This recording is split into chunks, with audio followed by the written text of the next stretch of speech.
Hold on, I'm doing that again. Oh, I screwed it up. Nothing like the new being out of intro practice. failed. Well, we're back. The intro failed. Andy's fault. He definitely looked at the button in the wrong way. I'm not allowed to touch the buttons. But yeah, it just shows it's Allegedly, I'm not allowed to touch the buttons either because I never touched the record one. But we have our producer in the background, so we're all right this time. Nothing's going to go wrong. As long as he's paying attention. Yes. So, yeah, we're back. It's been a while, folks. Sorry about that. We obviously finished off in Argentina, and then there was a short break in between for recovery. you mean you went on another holiday? Exactly. Where did you go this time? South Africa. Very nice. Safari. Safari, so goody. Yes, it was Safari, so good. It was really good, yeah. Very good. And then as obviously it accelerated then when I came back, because there's obviously a lot of work to do as we prep the season up for all the ski instructor courses. And then Birmingham on top of it. So we've got loads to catch up on, loads to talk about. Let's cover Argentina first. Andy's going to ask me how it was. How was Argentina, Paul? Oh, it was really good. Yeah, it was epic. It was a really good season. I mean, obviously we'd missed 2 years through COVID. Then we were back this season and back with, a bang. It was awesome. They had a really good season with snow. That was the first thing. The only side effect of COVID and good snow was insanely busy this season, which you always get the last week of July, first week of August in the Southern Hemisphere with the kids' holidays. But it just went through the whole season like that. It never changed. And it was just busy all the time. Interesting. Good job there was good snow then. Because if there'd been bad snow, it wouldn't have been too good with it. Yeah. Well, as we know, I mean, on a previous podcast, we were mentioning this in Argentina, that, the snow was good. And then we had a problem that one of the lift guys cut his leg off and killed himself on the slope, and then that shut down certain lifts, and Argentina tackled things in quite a different way. So when the accident happens, like to the far right of the slopes as you're looking up, they didn't just shut that lift, they decided to shut the whole mountain because of the accident. So the whole of the lift systems shut down that day, and then they never really got that lift up and running again where the accident occurred. But that's a good example of the antiquated lift system that they have there, that the guys are literally inside this machinery and stuff, and then somebody switched it on when he was inside. And yeah. So I saw, I think it was on someone's Instagram story, might have been the SAA Instagram story, you were queuing for hours to get to the ski area. Was this the day that this happened then? Yeah, I mean, not just that day. If you weren't there for the first lift opening at 9 o'clock and you came at, let's say, even 10:45, and normally in Argentina, they don't get out of bed really. Everybody's quite chilled and they all come up quite late. But this season, you saw an enthusiastic motivation to get themselves out of bed. And I think people realised that they had to do that, which of course then just exacerbated it because people kept coming earlier and earlier. So even in the morning, before even 9:45, 9:20, there would be a substantial lift queue of maybe 20 minutes. At that time, that'd never been there in Argentina. When we've been in Argentina, you could go at like 9:10 and just walk straight on the lift. But this was cars queuing up to drive up. And this was the other problem. But I think maybe the car one was another one where they had a strike. Or something? Yeah, that's what I heard. And I've not spoken to you since, and was like, surely the lifties can't go on strike. Yes, well, not just the lifties, but the whole workforce. And what happened was an aftershock of this accident as well, where they were concerned with the safety and concerned that, they weren't mollycoddled enough and they didn't get enough pay and things like that. And of course, strike action in South America, particularly Argentina, is different to let's say, strike action in England or somewhere.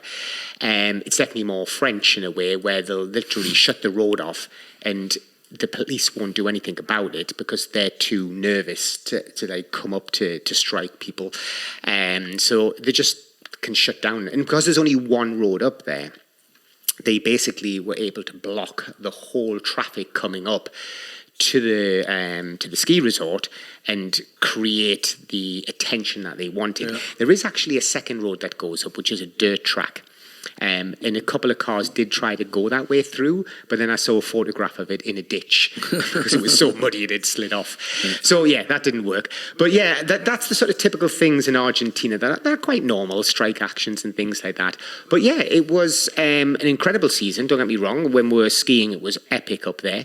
What I ended up doing actually for most of my ski time is you can get an exclusive pass which bypasses the queues, so very few people will get them, and it means instead of standing there for a queue for 30 minutes you literally go straight to the front and get on the lift. So if you have the financial resources to do that and take on board that it's twice the lift pass price of normal to get that, so that stops people. And a lift pass price in Argentina is high. It's not, it's like American style prices. The only reason that people can afford it and why it then becomes a reasonable prospect to ski is because you use the blue rate. You don't actually buy the lift pass, let's say, on your own credit card, but you use the black market currency, and then it's half that price. Because the currency in Argentina is obviously suffering still. And €1 was approximately anywhere between 125 to 130 pesos is the official government rate for €1. If you use the black market, you get up to 300 pesos. So literally everything becomes half price. Yeah. And that's how you actually operate. And obviously Ski Instructor Academy knows how to get through these loopholes. And that's how we're able to run our course. Otherwise, our courses down in Argentina would be insanely expensive because we'd have to pay everything through the banks, and it just would not be possible. People would be thinking, I'm not paying that for a 4-5 week holiday or ski course.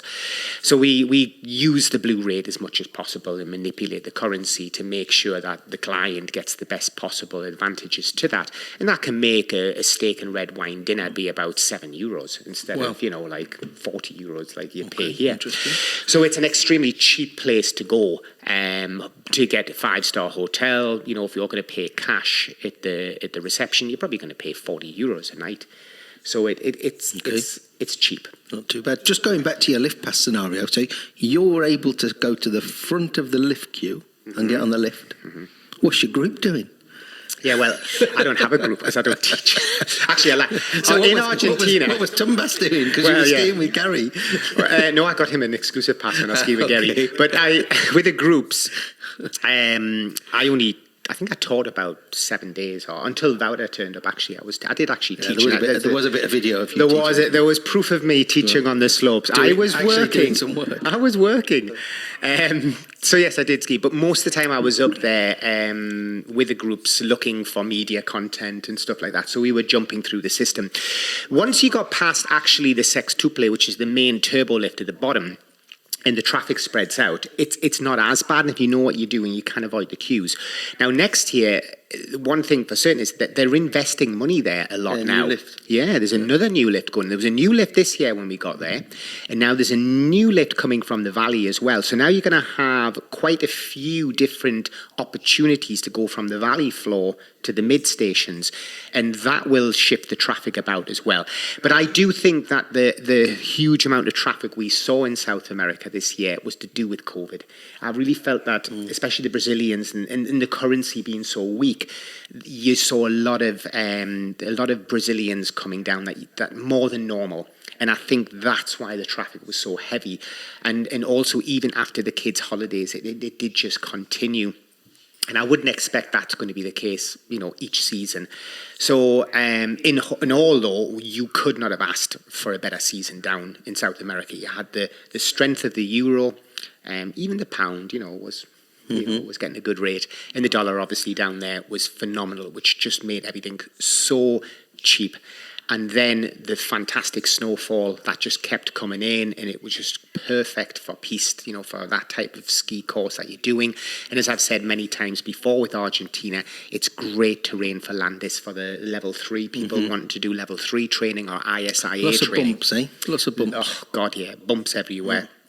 So, phenomenal terrain. Any effect of the cost of living crisis and the Ukraine situation in Argentina? Yeah, the price of fuel. Jesus. 35 cents a litre.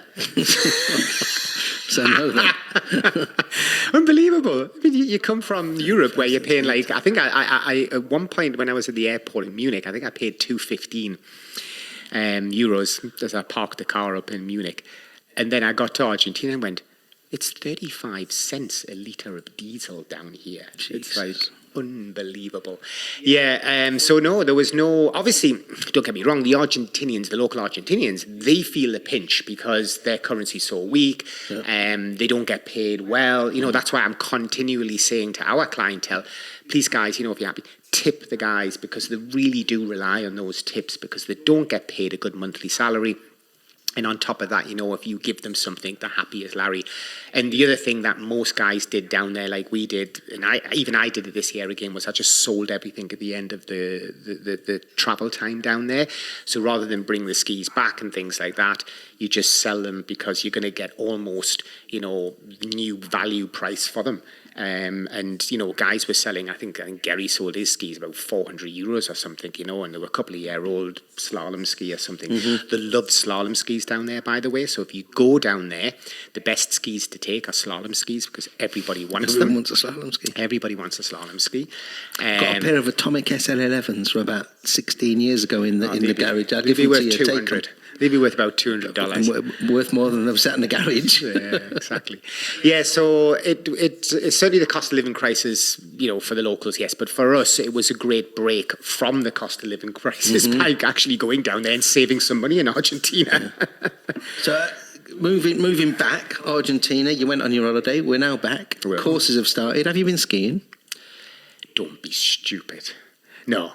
Absolutely not. Look, I would have been skiing if, on the first day when the courses started on Monday this week, there's only, actually, we only got half, or less than half in resort. There's only about 70 people in resort at the minute, which is relatively quiet for Ski Instructor Academy at this stage. And we're only having people in resort, Andy, so early because of the Japan travel and doing the jobs in Japan because of Brexit. So that's had to force some of our clientele to come earlier.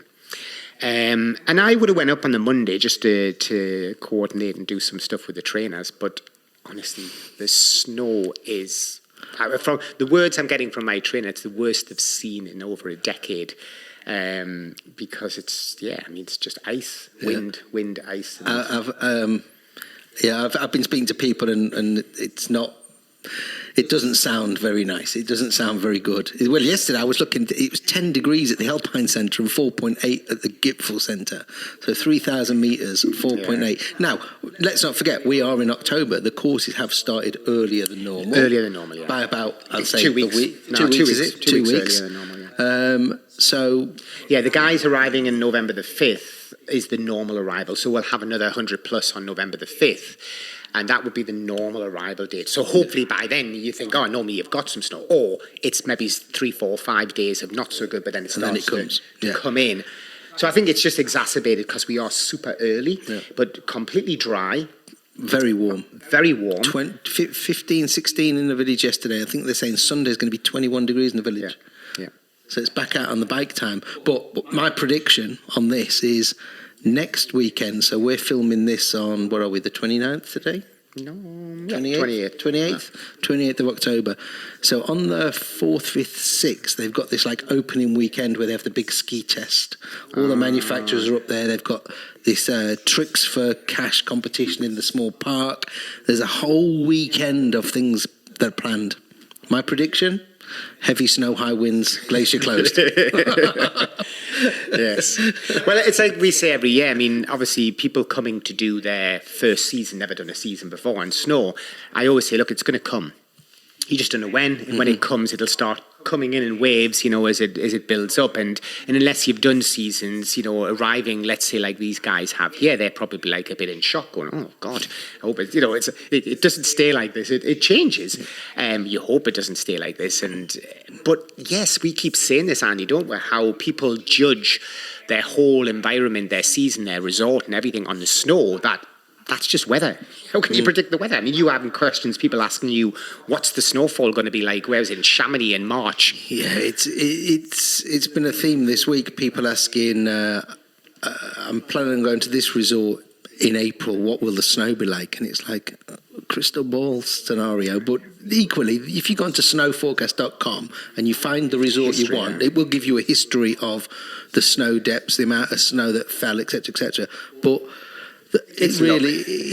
it's kind of a bang your head against the wall moment when people want you to predict the future, because if I could do that with snow, I'll do it with the lottery. Yeah, You know what I mean? it's impossible to tell. And, like Argentina, a good example this year. I didn't know what I was going to get. It was terrible the year before that we didn't get down there. But this year was fantastic. Next year could be even better again, but it could be terrible. It could be average. I think, and I don't know how much snow America had, but I think they've had some snow because some resorts have opened. But it always seems to be either we get it early or they get it early. And this year it looks like they're getting it early. What's happening this weekend is they're getting 4 meters in some parts. Of so they're definitely getting stuff. No, I don't think it's because it was unseasonably dry. They were saying it's been terrible. Nothing's. And then I think this weekend they're getting a lot of dump of snow coming in, which is good for our Canadian courses because I need to fly out to Canada in January. So I hope it does keep dumping down there. But we can't predict the seasons, and this slow start to the season, I always try to encourage people by saying, hey, it could mean a fantastic January, February and stuff like that. Mm-hmm. Whereas if it comes in too early in October, November, you can have a very dry December into January, then it's even into February before it starts to snow. So it could set things up for a good season, but that's just myths and people trying to use the voodoo and whatever. It's guesswork again. Yeah, it absolutely is. But the start of the seasons, it's difficult. And, the first thing we're looking at is from a safety aspect straight away is saying, hey guys, it's insanely icy at times. Very hard. Difficult. And certainly from the snowboarding side, that's where we're really concerned. And yesterday we had our first accident with a broken arm. Oh. And, that was a snowboarder. Because all he did was actually just sat back as he came out the turn, just a natural reaction. Of course, they put their arms back, and it's so hard that it's just like putting your arms down under concrete, And if you're not super sturdy and strong, or you're in a weird position, then that can happen.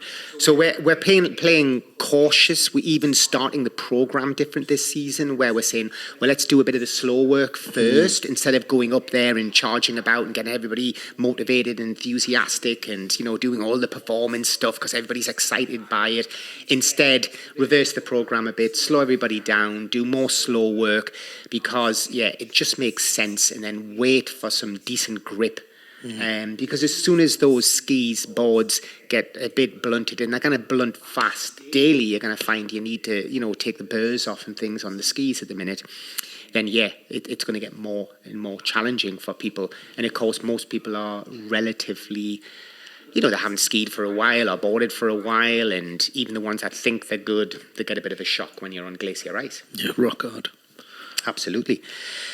So that is the history so far. Then where do you think the season's going to go this year? Do you think it's going to be a bit like Argentina, where it's going to be rammed packed in these? It's definitely looking like it's going to be busy. And using the cost of living crisis again, there doesn't seem to be a cost of living crisis for people who want to come skiing. I was speaking to people, a lot of people in the UK the last few weeks, and everyone is having a ski holiday. Now, whether that means they're not going to pay their gas and electricity bill, I don't know, but they're adamant they're having ski holidays. Bookings, your bookings are obviously good. My bookings are insanely good for this time of year, especially for December. So I think it is going to be busy. All of the chatter is people are coming skiing. Hotels, some of the hotels in still pre-season December are full in Kaprun. It's been difficult, because obviously we book up a lot of beds in the pre-season, and this year it's been challenging. Mainly because, one, I decided to change some things by upgrading some of the longer courses accommodation to make it more a higher level. And then on top of that, because you do get a lot of, we're surrounded by 7 borders, 7 countries. People come in over the weekend, for example, and they'll book like a Friday and a Saturday night. And that ruins my ability then to book that particular apartment, let's say for 7, 8, 10 weeks or whatever. And they'll go, I can't take that booking because I've got a couple coming here and this weekend's full. And so we have to get in really early to block out big blocks of weeks of. But this year it's been difficult. It's not been easy to get pre-season accommodation, which it normally is really easy to get pre-season accommodation. Some of the accommodations they're not necessarily put up the prices direct at this point, because a lot of our pricing is done way back in May, because obviously I need to budget things in. But what they have done is they've stuck on a surcharge of energy and said, I'm going to put an extra €3,000 on that particular block of apartments and, things like that because of fuel. I think before you went off to Argentina, we had a brief conversation about how much it costs to run the ski lifts, and would they run ski lifts or would they run snow cannons, or if you had snow cannons, would you have limited lifts? If you didn't have snow cannons, you could have all the lifts. And then a lot of kind of official documentation came out saying how much it actually costs to run a ski lift, which is very little in the way of power, and most of the areas are self-sufficient with solar and hydro, etc. And they were actually saying that hotels would be the best people to save energy by not opening their swimming pools, right. And therefore they wouldn't have to put surcharges on the energy, because the amount of saving from a swimming pool would be way greater than any number of lifts. Well, my argument still comes back to the same thing with hotels. Switch your goddamn heating off. There's no reason to burn your guests alive. Like, I'm in this house here, in this studio. The heating has never been on in 12 months. The heating is on in the bathroom on the floor, and that's it, because they're so well insulated nowadays. And anyway, I just steal the heating from the neighbours. Why not? But the hotels are ridiculous. It's like, even in England, the first thing I did when I walked into the hotel, we'll talk about Birmingham later, was, put the air conditioning on again. Because it's like, they just seem to want to melt people. Now, I always wonder, people go, how can I lose some weight? It's like, switch your heating off. Like, you're just like sitting there and vegetating in this swamp. But yeah, that would be my argument, switch your heating off. But you're right, from a lift point of view, especially like the Kitzsteinhorn, which is connected anyway with an energy company, and has all this energy coming through, it's probably not in their thought process. No. However, they still managed to stick the lift price up. They did, however, it wasn't as extreme as we had thought. What did it go to? 68, is it? Or? Yeah, the day one, I can't remember the day one, but I know that the weekly one has gone to 338 from 302. Right, because it's not too bad. We have the issue of with our clientele, most of them, because we obviously the camps and clinics, fine, they come in and buy their own lift passes, but most of our courses have a lift pass included. And a lot of the time, as soon as you get past, it doesn't have to be many days, you're into a season pass. Yeah, it's about 15 days. Yeah, probably, especially at the Vorverkaufspreis price. So that is the pre-season purchasing, and I think that goes on to about the middle of November or something. I think you can buy a lift pass for the season cheaper. And of course, I think everybody's pointed out before, and some of my old clientele who used to come to see me years back, I would tell them, look, buy a season pass on the first holiday, and then for the next 2 holidays thereafter, it starts to bring money back to you. And that is good advice. But of course, most people are just going somewhere for 6 ski days, let's say. And then it must be a big cost though, with a family of even 4. It's a whacking sum of money to stick on top, which is why I was speaking to one of the big agents and accommodation companies here and saying to them, if you're going to keep investing into all these apartments and nice, luxury style self-catered stuff like we use, it's like, why not open some 2 to 3 star level stuff? Because people are going to be looking for just clean, simple accommodation, because they need to spend so much more money now on the piste than they used to. Yeah. Even God knows the prices in the restaurants at the minute. Yeah, beer apparently is going to be over €6 this year. What? For a large beer? Yeah. A large beer in most places in Kaprun is going to be over €6, is what I was told just before, about 4 or 5 weeks ago. Since I've been back in Kaprun, I've not been out and bought a beer. Good. I've not well been done, out. Andy. That's what happens when you're a father. Yeah. At last, the one thing is when you have children, you mature. That's what they say. I've been catching up on sleep. Maturing. You've been catching up on I've been back in Kaprun and childless since Monday, and I've just been catching up on sleep. Where did you put him? In the cellar? Or? I was with his mum. Ah, right. 2 hours away. Although you can still hear him. Although I'm moving next week and I've got a bigger cellar, so I'm sure I'll be happy in there. Well, look, guys, we're basically catching up. There's actually a lot more catching up. Probably the next podcast we're going to have to continue because, yes, we do need to speak about Birmingham. And as I said before, with the Argentinian stuff, Gary wants to come back in and he wants to talk through all those comments. And I know people send videos in as well. There's a lot to tackle. It's going to take us a little bit of patience and time to get through it all because, yeah, there's a lot of stuff to go through. But I think at this rate, we better annoy Richard by finishing before 30 minutes. He's on his stairmaster. Because he doesn't like it. But we're going to finish now and we're going to catch you lot on the next one. Bye for now. Bye for now.